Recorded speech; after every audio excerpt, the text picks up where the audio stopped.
I got to ask you one more thing, Coach. Okay, Stephen. All right, so 2011, after the Auburn game, and then Connor plays Kentucky, freaking balls out. Next thing you know, I get kicked off the team. I just wanted to hear, kind of from your perspective, how you felt on that. I know I absolutely despised it, but I just wanted to hear from you.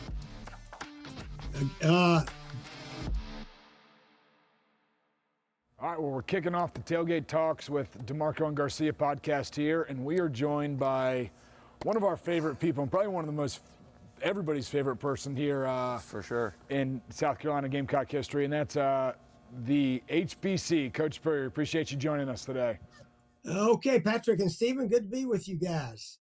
Yeah, I mean, absolutely. You have one of your all-time favorite quarterbacks here in Steven, and then, I mean, I have to be your favorite fullback of all time because there aren't many of those anymore. That's right. Those fullbacks. Well, you could sort of be a tight end. It went in motion, and came. You did a lot with me, and I'm very thankful because you helped get me 10 years in the NFL. So that's pretty good. Yeah. Without playing here in your system, the prototype system, I don't think that really happens. Mm-hmm. So we're going to jump right in and give some of the fans a sneak peek into your time here, what you're up to now, and kind of reminiscing some stories with Stephen and I. Okay, let's go. All right. So during your time at USC, who was your favorite recruit? Like when you think who was the easiest to recruit, who was the hardest to recruit? Let's talk a little bit about the recruiting cycle here in South Carolina. Oh, I can't say the favorite. I can't put any individual in a favorite. Had a whole bunch of favorite guys there, obviously. But, the first year there, when I first got there, recruiting wasn't all that easy the first year. We had just had that game with Clemson where both teams got in fights, and it was ugly as it could be. And then we had a bunch of players come back and stole stuff out of the equipment room and the locker room. And we had to kick about 7 or 8 guys off. And I said, what am I stepping into here in South Carolina? So anyway, they couldn't go to a bowl game, and Clemson couldn't go to the bowl game because of that fight. So both teams were sort of irritated at each other and all that kind of stuff. So anyway, we took what was there, and there was plenty of good ball players there. These coaches that say they have to rebuild and give me time and all that stuff, that doesn't make sense. We had enough ball players there to go. Blake Mitchell did a super job. Savell Newton came in there at quarterback, played real well first couple of years. And what we did that first year, the highlight, we beat Tennessee 16-15. First time in school history, South Carolina had ever won at Tennessee. And then we beat the Gators the first time since 1938. How about that, Patrick? Yeah. And now we haven't played them every year, but I think we were 0-13 since joining the conference. So beating those two teams was fun. It really was, because it hadn't happened very much in South Carolina history. And got to a bowl game. Played well the first half, not well the second half. We didn't coach very well the second half of that game. But anyway, that was the start. And then after that, we got our facilities upgraded, the boosters. Some of those guys stepped up and put the money up there. And we were off and running to build something pretty good. And then when you guys came in, let's see, Patrick, you came in what, 07 or? Yeah, Steve and I came in together. I think we were like the number 4 or 5 recruiting class in the country that year. Yeah, that was a good bunch of guys we had in, and we started rolling. And of course, 2010 was the last year for you, right, Patrick? Yep, that was my last year. Steven had a little victory lap, I guess you can call it. Yeah, half a season. Yeah, we had a really good. Obviously, that team beat number 1 Alabama. Most people say still that was the one most glorious day in South Carolina football history there at Williams-Brice Stadium. That one day. That was pretty epic. Oh yeah, that was. I mean, when I first got there, people used to say, "Coach, just beat Clemson," and I said, they said if you go 1-10 or 1-11 and beat Clemson, we'll be all right. I said, no, we're not. I'd rather beat these SEC guys and these good teams. And we're going to try to beat Clemson also. But the whole season is not about Clemson. And in fact, when I got there, they had signs all over the locker room And up in the coach's office said, beat Clemson, beat Clemson. And I said, we're giving those guys too much credit. They're not that powerful, a big team. Let's just worry about them 1 week of the year, okay? And so anyway, we were sort of able to turn it around starting in 2009 is when we had that 5-year win streak on them. But anyway, winning the Eastern Division and beating Alabama, that was the highlight of the. For sure. I mean, and running up to those 3 win seasons in a row. And Coach, I thought that was your best, in my opinion, your best recruiting pitch. When you recruited me throughout high school was, you can go to Oklahoma, you can go to Notre Dame, these other schools that have a rich tradition of winning and all this other stuff, or you can come to Columbia, South Carolina, where we have not traditionally won much of anything. Kind of create your own legacy, your own stuff, and it's as interesting as our relationship was throughout my playing career, and whatever. It's I feel like with Pat and I and the rest of the teammates. I mean, we kind of created a tradition here. I mean, you look at these facilities. Tradition. I mean, these were built on the years that we were here and where the foundation was set. I mean, same thing. Your recruiting pitch to me as a measly 2-star prospect out of Orlando, Florida, come be the first to do it. And I mean, I really had to fight off all the other huge offers I had. Chance to come play in the SEC is what I wanted to do, and thankfully I did it. But I mean, speaking on that, like, come here and make a legacy for yourself. I mean, I think every single guy that was here during that era of time did that. I think they can come back here and stand tall with their chin held high and be super proud of what they did. I got a funny story I wanted to. You probably don't remember this, but in 2007, obviously we started 6-1. We were top 5, top 10 team in the country, and we lose to Vandy at home. And I remember, I mean, I was the receiving fullback. Leonard Snafford, double stack, was the blocking fullback. Yep. And so whenever we were in passing situations, if we were 2-back sets, I would go in. And I remember I was supposed to chip the defensive end, and I went to run like a little check down. And they were in a Tampa 2, the middle of the field was wide open. So I kind of broke it in. And I think it was Smelly went to dump it to me in the check down spot. And I was breaking over the middle of the field, and he threw a pick. And that kind of spurred us on, ended up losing 5 in a row. But the following spring, I asked you the first spring practice, I said, hey, Coach, how's the golf game been? Just trying to create small talk while we were stretching. And you go, shoot, D-Mark, I haven't thought about swinging a golf club since you ran the wrong route against Vandy in 2007. You were always one to be super quick-witted and always right on your toes to be ready to put us in check. And surely I swallowed my pride there, and I was like, oof, yep, I did that. Yeah, that was we had a bad little run right there. After being 6-1, we lost. And that was the only year we didn't we were 6-6 and didn't get a bowl bid because actually Alabama went 6-6 that year, and they had one last spot. So Alabama was a little better choice, they thought, than South Carolina. But other than that, we qualified for bowls all those years. But Michael Phelps said something the other day, the all-time great swimmer. You've probably seen him on TV during the Olympics now, broadcasting and so forth. But one time, Michael Phelps, somebody asked him what drove you to become the all-time greatest Olympic medal winner and world record holder and all that. And he said, well, first of all, I hate losing, and I wanted to do things that never been done before. And that's when world records come in. And I've really been fortunate and lucky in my coaching career in college, starting at Duke. Now, Duke was pretty good back in the 30s and 40s and 50s. And then when football got modernized and the black athletes were eligible to play, which took a long time, Duke didn't keep up. And so anyway, when we won 7 games up there one year, it was the first time in 25 years. And then next year we won 8. And that was the first time in 26 years, I guess. And then at Florida, Florida had never won an SEC championship in 57 years since 1933 to 90, 57 years. And we were able to win 6 in the first 7 years and win 10 games, first time ever, 11 and all that kind of stuff. But in South Carolina, we'd had 1 10-win season and 2 9-win seasons in the history of the school. And so we had nowhere to go but up. And so Michael Phelps said doing things that never been done before. I sort of like that too. Somebody said, if you have a chance to coach at Alabama, why wouldn't you go do that?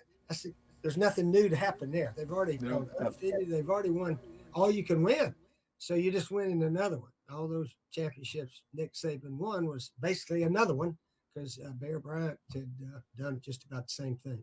So anyway, sort of doing things that never been done before. I got a real thrill. Well, I mean, Coach, that's why we came here. That's why we came here. Never been done before, You told us that, and we lived it. We lived it. Yeah. We did it. We did it. All right, I'm going to transition here. So obviously, you had 4.5 amazing years with Steven here. He didn't quite make it 5. He was supposed to. But dive in a little bit. Tell our viewers and fans a little bit about y'all's relationship and kind of the dynamic. Obviously, one of the offensive masterminds in college football, NFL history, everything. And then, I mean, Steven was number 1 or number 2 all dual threat quarterback prospect in the country. I mean, you got your talented stud in here. Let us hear a little bit about it. First off, Coach, can you see my beard? Can you see my beard? Yeah. We've had that for a while, haven't you, Steven? Yeah. Oh, Steven had a lot of good games, and Steven had a lot of fun as a student there, I heard. I wasn't out watching him on the weekends, but that's what college guys do. We have a lot of fun. But anyway, he had some wonderful games. The two that come to mind, the Alabama game, he hit 17 out of 20. And maybe the best play in that game, we had a 4th and 2 in the second quarter, I think it was. And we ran that little zone play with Marcus Lattimore. And Steven kept it, which he had to do. And nothing was really open on the play. But he went in there and broke a tackle, did a reverse spin, and fell up forward for about 4 or 5 yards. Yep. And then I think the next play we hit Alshon for a touchdown. So that 4th and 2 play was huge in that game. And then the game down in the swamp, we played Florida for the Eastern Division. Whoever wins it's going to win it. And we had a chance to win it for the first time ever. And we beat those guys, 36-14, I think it was. And Steven was near perfect that day. And Lattimore had a huge game also. I think he ran it about 40 times that game. So that was ride the horses. What was interesting, I talked to somebody today. The last game I coached with the Gators in the swamp, we got beat. We got beat by Tennessee, the game that was delayed, and ended up playing the last game of the year. In the last game, Urban Meyer coached in the swamp. South Carolina beat him, which was me coaching South Carolina. So I actually won my last game in the swamp, but I wasn't coaching for Florida. I was coaching for Yeah, I remember. So Jamie, obviously, you really coached with Jamie. Jamie still lives here. He obviously is a little bit of a ball buster. And he told me, he said, Pat, you accomplished a lot at South Carolina, but he's like, the thing that you should be most proud about is you rode with Steve for 2.5 years. And during those 2.5 years, he only got in trouble twice. And you were gone both of those weekends that he got in trouble. So you have a dang near perfect record with Steven Garcia as your roommate and keeping him out of trouble, not arrested. But you know, I had to go back home and visit mom and dad. So unfortunately, he got handcuffed twice while I was gone. That's part of growing up, part of the deal. Sometimes, those are not fun times, man. Those are not fun times at all. And I can only imagine how frustrated you were. I heard about it for a lot of time, how frustrated, you and all the other coaching staff was. And, looking back, it's like I was just so freaking stupid. We all were. I mean, the immaturity of being an 18 and 22-year-old. Learn from your mistakes and move on. And I think Steven's done a good job of that. Well, that's something. And Coach, I don't want to toot your own horn, but I mean, that's something that I feel, and I still keep it in the back of my mind all the time when there's issues in the world with your relationships, with your family, whatever. Time heals all. I'll never forget you telling me that. And at the time, I didn't understand it. When I just got kicked off the team, I didn't understand what that meant. I was like, I don't care about any of that. I'm going to scorch the freaking earth. But I'll never forget you told me that time heals all. And, I remember coming back and, getting to hang out with you. And, just even last year, I mean, we have a great relationship now. And it's, I'm pretty fortunate enough to be able to be on a podcast with you and my old roommate. And I mean, this is kind of full circle. It's kind of incredible, honestly. Yeah. All right. So, I mean, obviously, college football, NFL's changed now. There's teams throw the ball a heck of a lot more than they run the ball now. I mean, speaking of throwing the ball, you were a Heisman Trophy winner at Florida, had a good career in the NFL. If you had to compare yourself to an NFL quarterback right now, skill set, ability, mindset, I mean, who would it be? Would you be a Pat Mahomes? Would you be a Tom Brady? Where are you at? Oh, when I played, no, I wasn't much of a runner. I mean, I could sort of dart up in there for 5 or 6 yards every now and then, but not a real runner with the ball. And the game was so different when I played, really. I mean, For sure. You know, you had maybe one guy or two guys, and that was it. So I did get a chance to play 1 year when Brody got hurt. I was a backup 8 of 10 years. And the 1 year with Tampa Bay was the expansion year, first year with that team. And of course, we didn't win any. But anyway, I got to play 1 year at San Francisco when Brody got hurt. And we had a 4 or 5 game win streak. And so that was the highlight of my 10-year NFL career. We went to Chicago and played the Bears. And the game before, I sprained my knee and ankle. I was we were running out the clock. We were way ahead, and I decided to keep the ball. And I tried to fall, and my AstroTurf shoe got stuck in the turf, I guess. Oh. And the guy just sort of fell on me, and I didn't scoot out, and my butt hit my ankles, back of my foot, and boom.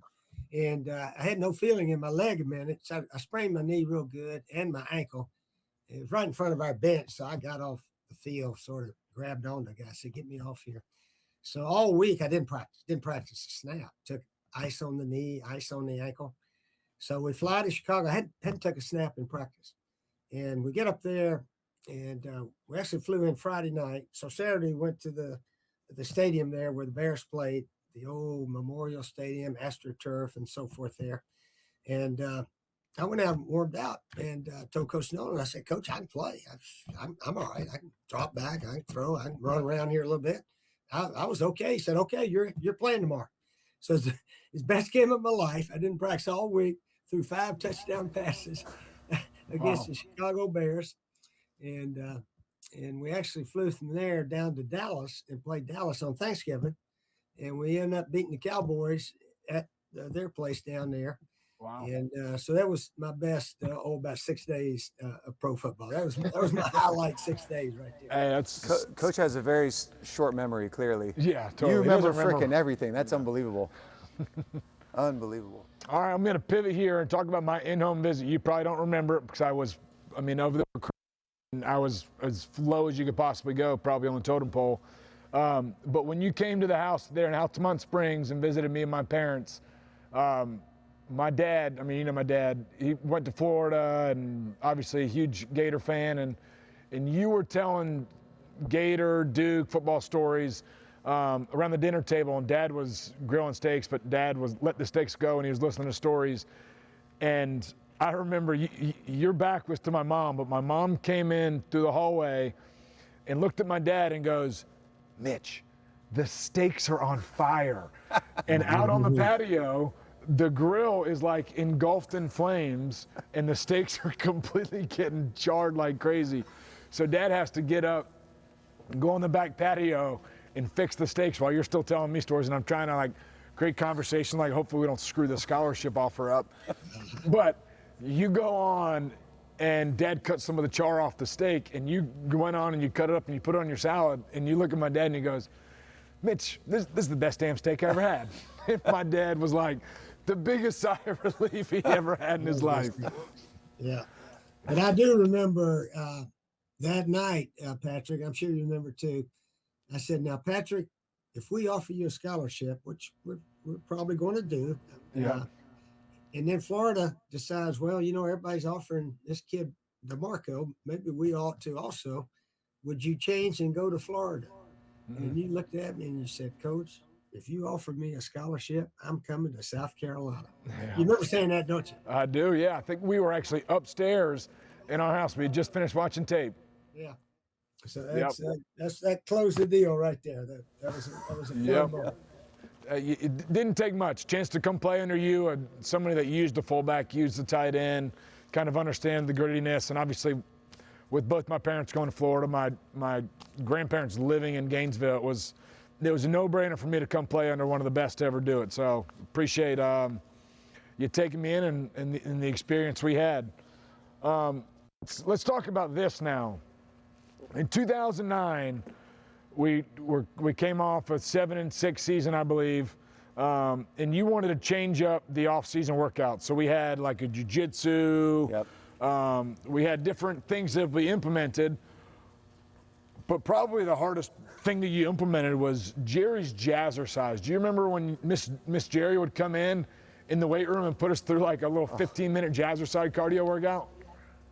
Yeah, those kind of workouts I really like. Those quick move around things, but what, 15, 20 minutes, something like that? Yeah. I mean, that beat my ass. It did. For sure. Jerry did that with the Florida team some, and some of the other sports teams on campus. She would. Mm-hmm. Yeah, we had a yoga lady work with us too. Yep. Yeah, I just thought that was, I mean, something cool to implement that most fans are like, they're lifting weights and they're doing wind sprints and they're running stadiums. I don't know many other head coaches' wives that are putting people through a jazzercise exercise. And she had us struggling Oh, too. yeah. But she celebrated us with their famous Miss Jerry's cookies too. Everybody's birthday, Miss Jerry would have a tinfoil, a stack, probably about 6 pounds of cookies sitting there waiting in our little cubbies. I think that's the reason I was 250 when I was playing. Yeah, it's the reason why we were so heavy, Coach, or our body fat percentage was a little higher than you wanted. I know you guys had to sort of hide them. Some people would come around stealing them. Absolutely. I think I was the guy that was stealing them though. I used to ransack Jerry did this. that for every player that had a birthday. Really, I think all 3 colleges where I coached, and she watched practice almost every day. And players that needed a hug when it was going tough, all the classroom work and football and everything, she was there to lend a hand. So she is an excellent caretaker. Yep, I had many hugs throughout my career here. Yeah. Well, I think one of the coolest things you did here was, and even talking with Coach Beamer and other coaches that had been here and coached under you, was that you made sure that the work-life balance was a real thing for coaches and players and families around. You created a real family atmosphere. Junior, obviously, here was coaching. All of his kids, 12 of them? How many kids does he have now? Steve Jr.'s got 7 triplets. Yeah. But they were all up here after practice, during practice, running around the facility, which was cool for us as 18 to 22-year-olds to see how much that really meant to you and to the other coaches, and it really put things full cycle. Robert Gillespie and Jay Graham were my 2 running backs coaches here, and I joke around, but they helped teach me what it looked like to be a husband, a father, a carer of the youth, all these things. For sure. You hired some great people, and I think that was a big part of our success. 100%. Yeah, we one thing I tried to always emphasize to the staff is we're all going to get along, and we're all going to, and our wives are going to get along. The wives sat in a section of the stadium there with the kids every game. And most people said, "You mean your wife didn't sit up in the luxury suite where all the big boosters and all them sit?" I said, "My wife didn't." Almost every other head wife coach sits up there, obviously. But Jerry wanted to sit out in the stands, and that shows you what kind of person Jerry is. She wanted to be with all the other wives and kids, and they all watched the game together and had a big time. Well, I can tell you from my experience, I'm sure Pat has the same, feelings on it. Your wife is one of my favorite people on this planet. She's unbelievable. I remember when you guys were up here for the Florida game, I guess 2 years ago, I saw you down there on the sideline, and Miss Jerry's hugs are just memorable. She put her arms around me and was rubbing my back, and I was just like, it has been 10 years since I had one of these, and it is just one of the most embracing, wholesome things. So, a lot of your success, just like me and my wife and Steve and his fiance, a lot of our success is due to them and them like supporting us and helping us get through everything. Oh, no question about it. Well, one of the big keys to success for anybody, whatever they do, is the people around them. And Jerry's been around me ever since college, and whatever success I've had as a coach, she deserves just as much or more for the success we've had. Yeah, she's known around as maybe one of the best head coach wives I think there's ever been, because she does a little bit more than what most of them do. Coach, what do you think is your top memories from being in Columbia, South Carolina, and coaching us up? Well, on the field, obviously on the field, preferably, not off the field. Yeah, on the field, the 2010 Eastern Division, beating Alabama, and this, that, and the other, and then all three of those 11-win seasons. We were only about one game away from having a chance to win an SEC those years, but we went 6-2 in conference play, and 2 of those years we beat the team that won the division. We beat Georgia and we beat Missouri, but they went 7-1, and we lost 2 games to the Western Division side guys. So that's a disappointment. We didn't win an SEC because I think we had the teams that were capable. It just didn't work out. But we did win 4 straight bowl games. So on the field, those are sort of the highlights. Our guys graduated. They did well. And most of them stayed out of trouble, I think. A few went wayward occasionally, right, Stephen? But nothing too big, I don't think. So our graduation rates were good. And hopefully our guys remember their college playing years. I always try to emphasize you've got 4 to 5 years to create moments of a lifetime, because you're going to remember it the rest of your life, whatever we did. If it's 4-8, you're a 4-8 guy. If you're 11-2, you can say, man, we were 11-2 for the rest of your life. So it is important. So anyway, it was a fun time up there in Columbia, certainly. Well, now college football is kind of the wild, wild west with changed. Transfer portal, with NIL. Let's hear it from you. Like, what are your? I mean, you're still kind of close to it, I guess, being in Florida, being an ambassador down there. But what are your thoughts on it all? Oh, I don't like it.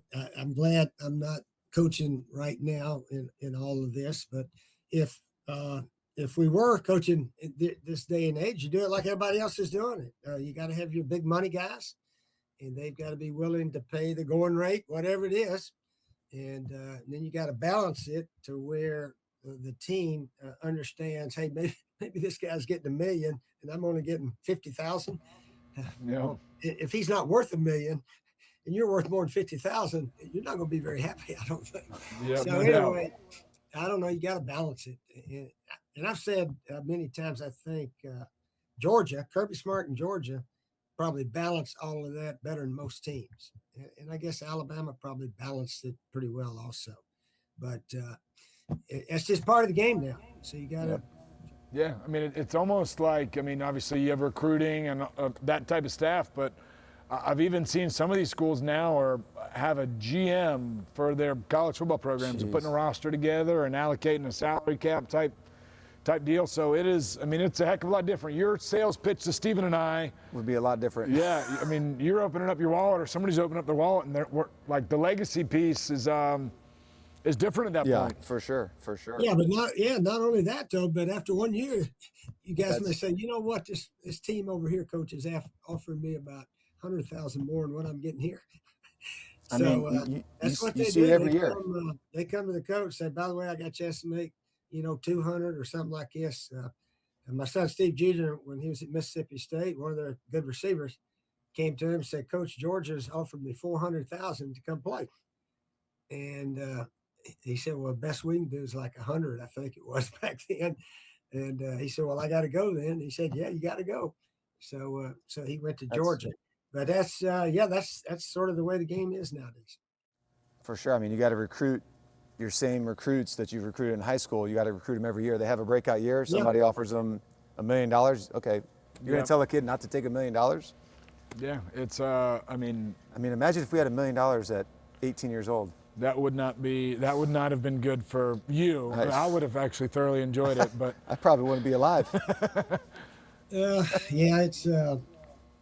But you know, I keep telling everybody that when the game is kicked off, when the ball's kicked off, we get 11 and they get 11, and that's what I remember. I said when I went to South Carolina, my buddy said, "Coach, nobody wins at South Carolina. Lou Holtz had a losing record here. Guy before him had a losing record." And I said, listen, we got ball players here. We got 11. The other team's got 11. If we can't coach them and inspire them to play the best they can, then we will get beat. But we'll be okay because we're confident our players want to win, and we're confident we've got a program to put them in position to win for the Gamecocks. So it was the fans there are as good as any in the country. I put the Gamecock fans right there. Gamecock Nation is special, and then they definitely absolutely. love you. Absolutely, and I think one of my favorite things of all time, and especially when it wasn't directing it at me, it's my fault for putting you out there. It's not your fault. It's my fault for putting you in the game. Oh yeah, you When went used to straight say for that, the jugular. Really, coach has to take blame. Yeah, coach can't blame things on his player. He's got to take blame not having them ready to play or whatever. I mean, those team meetings and him just crucifying. Yeah, it's not your fault. I'm the guy who offered you a scholarship. Don't worry. I'm the guy that put you out there and thought you could do it. I'm wrong. Don't worry. Obviously, you have a relationship with Uncle Chris. I guess it was 2008 or 2009, but you had always introduced who's going to be the captain for the games on Thursday or Friday, one of the practices. And I remember it was my first time being announced, and like I was nervous, well, super excited, honored, and you're sitting there and the whole team standing around, and you're like, all right, I'm announcing the captains, and you go first guy on offense, first guy on defense, second guy on offense, and you introduce me like, Chris DeMarco is a captain this week. How about that? And I remember like sitting there and looking around like, Chris DeMarco's on the golf course right now. And then you're like, shoot, it's just D-Mark. So then I think that's what led to my nickname D-Mark, because Uncle Chris and me at sometimes would get interchanged. And I mean, honestly, I can't sit here and tell you that I don't envy his position of playing golf and his body not being beat up, because mine's beat to crap at this point. So I definitely envy the golf lifestyle compared to the fullback lifestyle. I ran into too many brick walls during my career. That you did. There's no shortage. Cut block king, man. In fact, your Uncle Chris, he was up there for that game in 05, I think, when we upset the Gators. In fact, I still remember I was in there on the treadmill. I usually got a workout before every home game, and actually every game anywhere. That was just sort of a habit I did. So I was walking the treadmill talking to Chris DeMarco. And all the Gators up there, they still had a chance to win the division. In fact, they would, if they'd have beaten us. Auburn actually beat Georgia that day, so they would have won the division. But anyway, that was a big win, being the first time South Carolina had beaten Florida since 1938, I think they said. Coach, what is your thoughts on the expansion? I honestly want to hear your opinion. What's your thoughts on the expansion? Terrible. Yeah. I tell you what, I think I would have protested. South Carolina does not play Florida, Georgia, or Tennessee. Now, That's weird. How can you do that? No. Huh? They don't play any of those this year. Do you know that? Criminal. I mean, those were the circled ones every year when we're going to play. Every single, those are on the, When Mike McGee offered me the job, I told Jerry, I said, let's go to South Carolina and see what we can do there, okay? She said, SEC, we have to play Georgia, Tennessee, and Florida. I said, Jerry, we get to play Florida, Georgia, and Tennessee. If you want to be the best, you got to beat the best. Yep. Oh, beating those teams. Those are big-time teams, and we were not big-timers. And now we got to play Oklahoma, Ole Miss. I mean, it's a whole Alabama again. So, all right, we're going to pivot here. Most teams are getting away from it, but you always carried a fullback in your offense. You always had a fullback H-back, somebody inserting on a linebacker. I mean, if it's 3rd and 18, we're either throwing some sort of deep shot or we're running draw. Draw, right. So you know that lead draw play. Why don't people run that anymore? Beyond me. I mean, No, but I haven't seen it since coaching. You're baiting the rush, and I remember I struggled because obviously 3rd and long, you're getting a bunch of games up front, TTs, TEs. And I remember you kept telling me, I mean, obviously as a fullback, I want to get downhill, I want to hit somebody fast. But you're like, D-Mark, slow down a little bit. Be a little more smooth. Be a little more sleuth. Let all the stuff happen in front of you before you go full downhill. And sure enough, as soon as I started doing that, and then obviously I was the cut king, throwing at their outside leg and letting the back read off me. It was, it was a heck of a play. But why did you always keep a fullback in your offense? Like, what was the purpose? Probably the lead draw play and even the pass play. Run straight at people. The offensive line, and if you've got a fullback that can go in there and smack those linebackers pretty good, it really gives your team a lift. We used to, at Duke, I remember we had a little squatty defensive lineman named reminiscing. And so my first year up there, I said, he was a nose guard on defense. I said, how much you get to play over there? He said, not much, coach. I'm about 3rd team nose guard. And I said, will you hit people? And he said, sure, I'll hit people. I said, come on, you're going to be the starting fullback. Part of the job. He was about 5'9", about 240, strong kid. Reminiscing, and he'd go in there and smack them guys. And then, here comes the tailback right behind him. You make 7 or 8 yards, and it just lifts the whole team up. If you can run the ball down the other team's throat like that, you get confidence, and the other team, oh man, they're killing us, like that. Yeah, I feel like that definitely helps the offensive line. I mean, there's no doubt about it. Well, then going through all the analytics of like 4-minute offense, of having a team that on offense that knows there's going to be 10 or 11 guys in the box, and you can still get downhill and you can run the ball and you can convert. Like, it is just a tone setter and a whole different volume. As most defensive is cover 3 and all these things with weak rotation.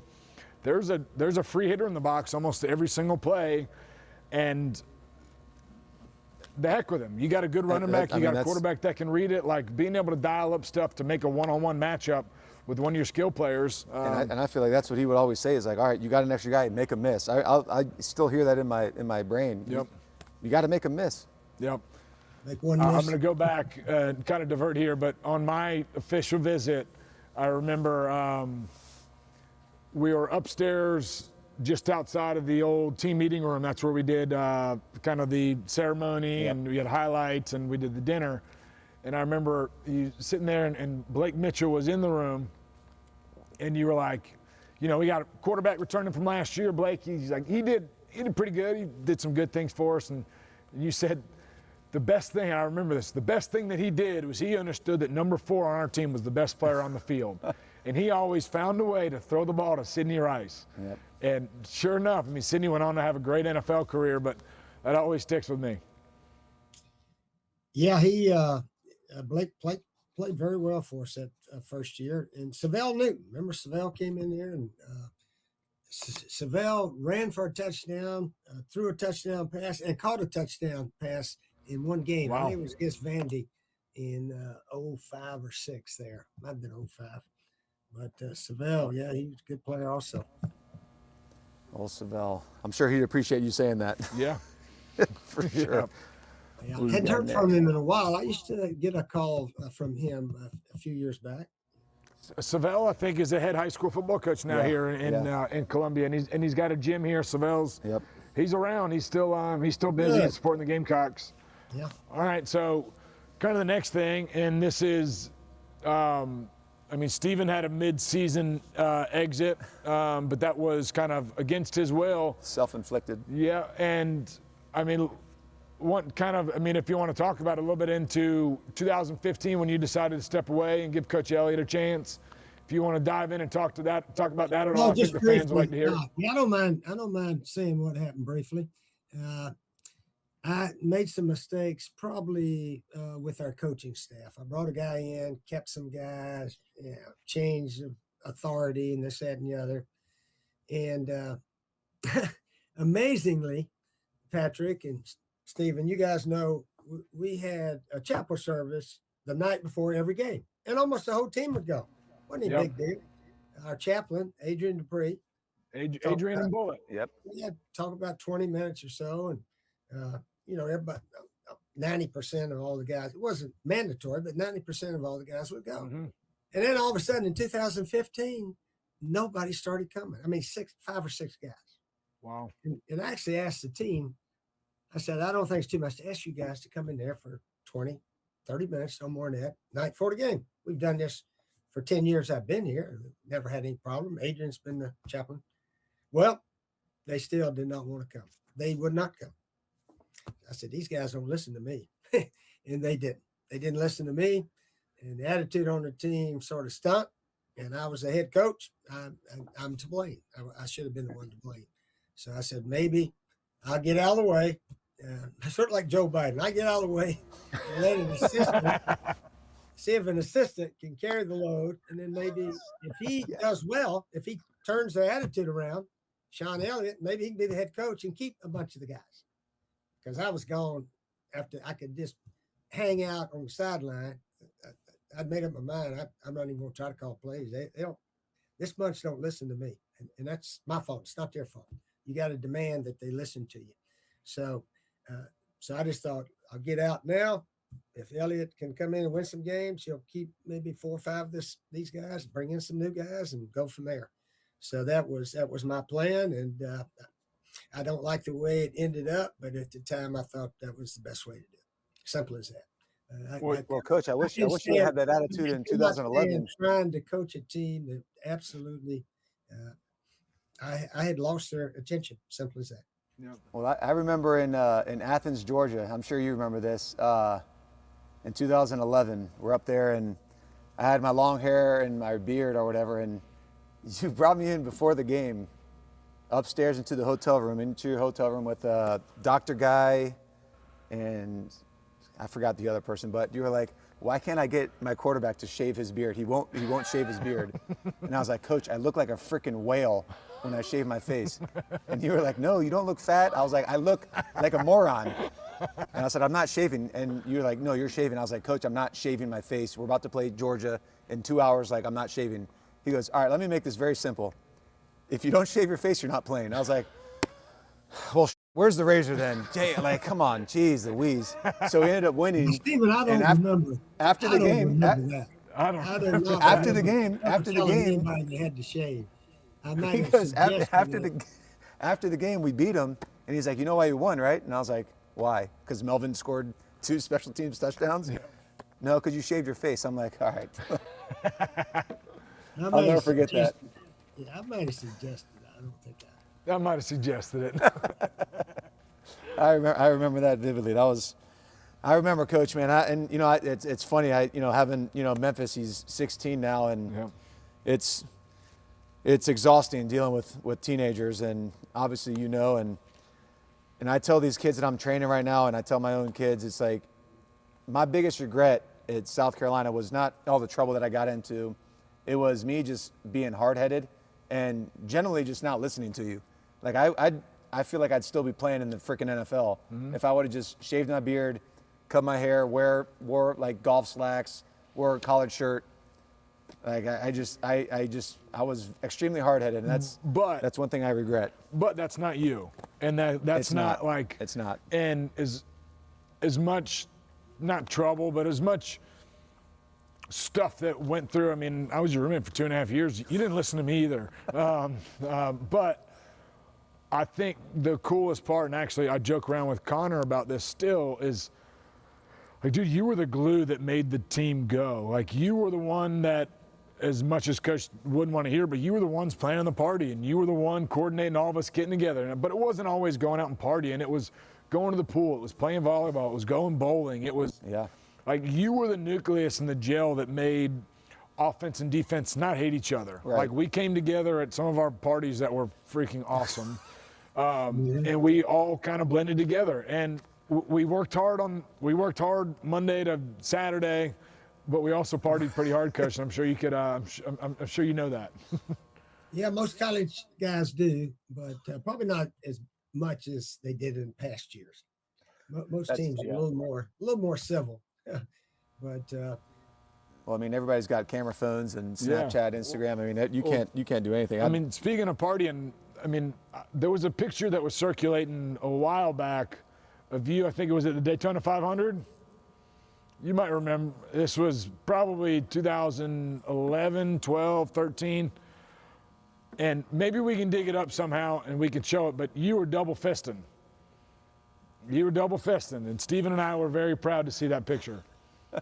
What with the beer cans or beer bottle? Yeah, 2 beer cans. Beer cans. I may have two in my hand at the same time. Yeah, it was impressive. Was it the banquet? I was holding one for somebody. I can show you that. And it was, I remember your beer of choice was Coors Original and Blue Moon, wasn't it? Yeah. In fact, I've got a beer down here at the restaurant called the HBC beer. And it's sort of a combination of Blue Moon and regular Coors Banquet.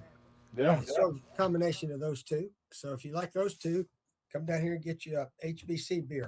Okay. Yeah. Well, I'll tell you what. I'm coming back to Tampa on either Saturday or Sunday. I haven't made my mind up yet, but I'll tell you what. I'm gonna reach out to you guys, and I may stop by there. Yeah, and try that. And I've been down there once. I mean, the restaurant. Obviously, I know it keeps you busy now, and you're very involved there. But it's a beautiful spot. It's one of the best meals I've had in the last 12 months. And the food is really, everybody comes in there and says, Coach, the food is really good. Our chef Charlie, is outstanding. And we've got excellent leadership with the managers and all the servers and the bartenders and the host ladies and everything. So it's been real good. Be 3 years in August 12th. We got our reunion, little celebration going on there. It's already sold out. So anyway, it's done very well. The people that run it there are real smart, and we got a good team within the restaurant. That's why it's successful.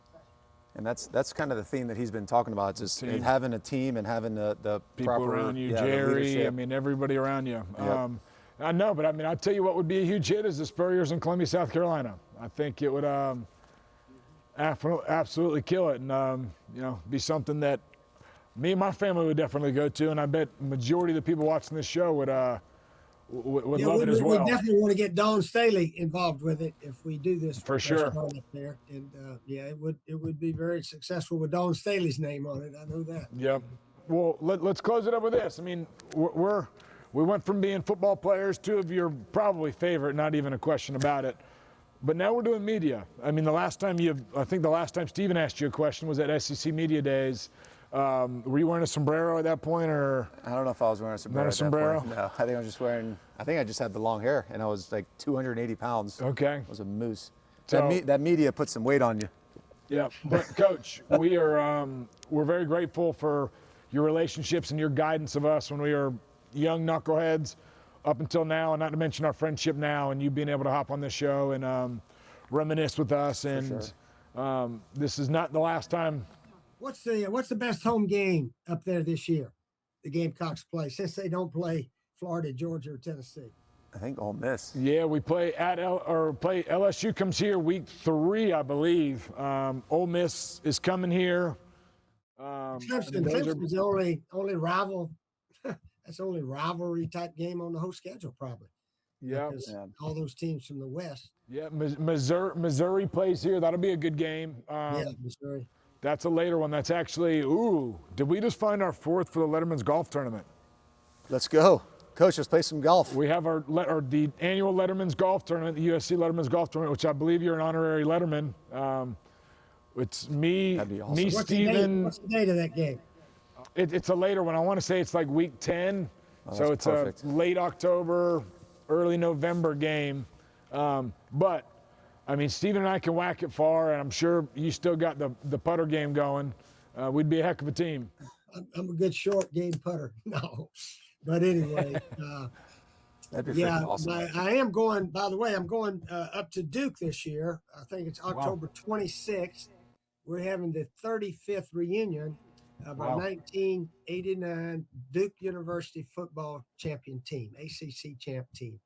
So those guys started it, and the run we had at Florida. In fact, I was just telling a guy when I brought the film or video of our Duke team beating those teams in ACC, our Florida players looked at that and they said, "My goodness, we're bigger and faster and all this than those Duke guys, and yet they're beating everybody." So they understood that attitude and effort can take you a long way in this sport. And if you set your goals up there, you can achieve things that have never been done before, the way our Gamecocks did there. Yep. So, that Letterman's golf tournament is going to be on the November 15th, followed by the Missouri game on the 16th. Okay, I'll put that and let you guys know. Yeah, please do. We'd love to have you. I got to ask him one thing. All right, Steve. I got to ask you one more thing, Coach. Okay, Stephen. All right, so Hey, Stephen. 2011, after the Auburn game, my grandfather died. That was a tough week for me. And then Connor plays Kentucky, freaking balls out. Next thing you know, I get kicked off the team. I just wanted to hear, kind of from your perspective, how you felt on that. I know I absolutely despised it, but I just wanted to hear from you. Did the athletic director kick you off, or did I kick? Yes. I don't know. Yes. I know it wasn't your decision. It was both of us, probably. I think you were. Damn, Coach. I thought you had my back on that. Warning. Well, you had 17 strikes. That's true. Yeah, I thought that's what happened, and but you came back and sat on the bench. The game that Connor played, is that it? Yep, Kentucky. Yep. And then, you failed a drug test, and that what happened? Yep. Okay. Well, then that's what got you kicked off. Okay, Not me. that's what got you. Okay. All right. That's history. We don't need to bring that up. Exactly. Yep. Talk about the Alabama game. Okay. I may wanted get up to there ask you, November 15. We may get up there. I've got two grandkids live in Columbia now. Charlotte Spurrier and Robbie Spurrier and their mom Jennifer. So we like to get up there when we get a chance. Let's do it. Yeah. All right, Coach. Appreciate All you right, good joining talking us. to you fellas. We're super excited to have you, and I'm sure Gamecock Nation, you're beloved here. You're always, this building's named after you. So look forward to seeing you at some point this year. Okay, man. All right, good talking See you, to you. Coach. Thank you. All right, Coach. Take it easy. All righty. What an epic first interview. We have the guy that brought us both here, and taught us so much throughout life and football and everything, but so many insightful things. You remembered your failed drug test. Unbelievable. He remembers everything. It's shocking how sharp as a tack he is. Yep. It's remarkable. Remembered your own in-home visit. Yep. The guy doesn't miss a beat. Yep. And how old is he? Coach is 72, I think. Incredible. But Absolutely. But a couple things I wish he would have spoken on a little bit. I wanted to hear, and I'm sure Gamecock Nation would like to hear a little bit more about it, but we can get there on a different point. But going into the Chick-fil-A Bowl, we're playing Florida State. You had a few too much to drink one of the nights, probably most of the nights when we were there. First night for sure. And you got busted for having girls in your room late after curfew. I wonder.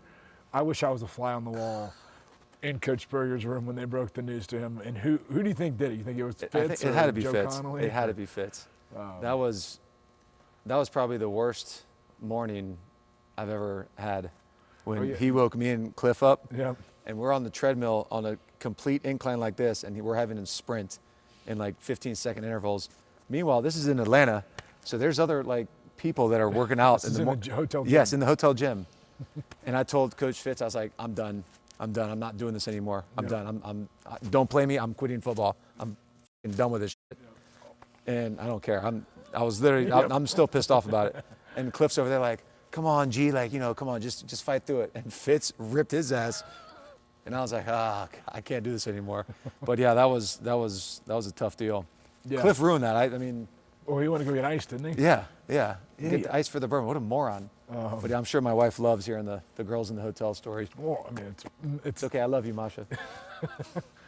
But going back, we had an incredible 4 or 5 years here. played in Williams-Brice Stadium that is not going to look the same here in a couple years when they redo all the stadium development stuff. But Nothing looks the same compared to what we had to deal with. I agree. It's got a good facelift. Could you imagine if we had these facilities and everything now? I mean, that's definitely another episode we can talk about For fall sure. camp and our experiences, and still go into this tailgate talks, telling stories about our time here. Absolutely. But going back to Coach, I mean, he's one of a kind. Yeah. They don't make them like that anymore. But I mean, I think the coolest part about him is he makes for the average football fan, player, he makes a really complicated game very simple. For sure. And I think that allowed us and everybody who's played under him to play fast and at a high level and with extreme confidence, compared to today's game. Certain teams are shifting, motion, reverse motion, jet flies. There's 17 people moving before the ball snapped. He was a advocate. I remember like when one of his favorite teams to play was Georgia. Yep. And Georgia at that time was extremely talented, had first-round picks every year, and he was like... They're still mildly talented. Yeah, but he was like, I like playing these guys because they line up, they're not trying to disguise much. They know they're a good football team, and they just said, come on. Well, there was also one other thing he said. Yeah, well... I liked playing them early in the year because usually they have a couple guys suspended. A couple of those first-rounders are playing that game. Yeah. No doubt about it. He was not shy about throwing, I mean, you mentioned it, just freaking kicking the balls, man. Just jabs. And it was so fun. I'm sure you got a kick out of it. I'm sure everybody did when he would just rip on other people. I mean, I laughed about it. But then he would start ripping on you, and it's like, oh no, I just want to hide. I need to get away from this area right now. Or we're watching tape and rewind. You have like one or two bad plays in the game, and I'm guilty of it. I gotta go to the bathroom. Yeah, plays in 2 or 3 plays. Yeah, you knew it's coming. But absolutely. Then he would sit there and keep it paused and wait till you come back. Glad you're back here. We gotta ask you questions on this play. Oh, what were you thinking? What are you thinking there? What are you thinking? Yeah, I mean, we'll dive a little bit into the podcast we're doing, but I think Coach Spurrier didn't have many rules. Had 3 rules when we were playing. One was don't drink the dark stuff. So beer, the vodka, but don't drink the bourbon, don't drink the whiskey, don't drink the dark stuff. Don't hit women. Obviously, a rule that the country should live by. For sure. And the third rule was no F-bombs. And so we've been guided in this podcast as well, is to keep the F-bombs up. So as Coach Spurrier would define it for us, shit, damn, and hell, good to go. Yep. Just no GDs and no F-bombs. So we'll do our best to be as tight as we can on that. I already broke 2 of those rules, so. Between the brown stuff that's in there. Yep. Oh, we wouldn't be tailgate talks without I mean, hello. I didn't get dressed up for nothing. But we're super excited to share this experience with all you fans. Tell you stories like this, really cool interviews with Coach Spurrier, and we're probably gonna have some cool events coming up this year where hopefully the tailgate talks will truly come to life, and we'll be able to break bread and drink a couple cold ones with some of you guys that are listening in. And it's only going to get better. Yep. I mean, we're new to this. Yep. That's one word you can say. You're good. You're good. I'm clear. But yeah, I mean, we're new to this. I mean, as we talked about earlier, we're on the receiving end of a podcast. We're not hosting it. Yep. So we're new to this, and I'm freaking pumped, man. I've been wanting to do a podcast for a long time, and then when you hit me up, I was like, this is a match made in heaven. Well, I mean, you're the structure guy. I'm the chaos guy. It's going to blend in. Not to mention, like, we were best buds in college. For 4 or 5 years, we were best buds, did everything together. And then when I went to play and you went back to Tampa, just like it slowly fizzled out. And obviously we still had a relationship and we still talked and we still caught up with each other. But I was telling my wife, Kirsten, like a month ago, I'm like, I miss Steven. I miss just the craziness, the awesomeness. I miss all this stuff about Steven, and it's like best buds rekindled, doing this, talking about something we love. So this is going to be an epic. Absolutely. This is going to be epic. It's going to be fun. It's going to be fun. It's going to be epic, and I'm freaking excited. Freaking. I didn't say that's a good F word, right? Yeah. Oh, do you think we can go into Coach Spurrier's story when he dropped the F-bomb in the middle of a meeting? When was that? Oh, I think it was. I think it was when you threw a pick. Probably. But he said the word he wasn't supposed to say, and the whole room goes completely silent. And he turns around and he's like, "What? What?" And everybody's still completely silent. And he goes, "Shoot, that was F-O-C-K. That was fuck." Oh God, I'm trying to remember what game that was. You only threw like 2 interceptions, so you should remember that. I threw probably 2 a game. Gunslinger, man. No doubt. Let it ride. All right, appreciate y'all tuning in.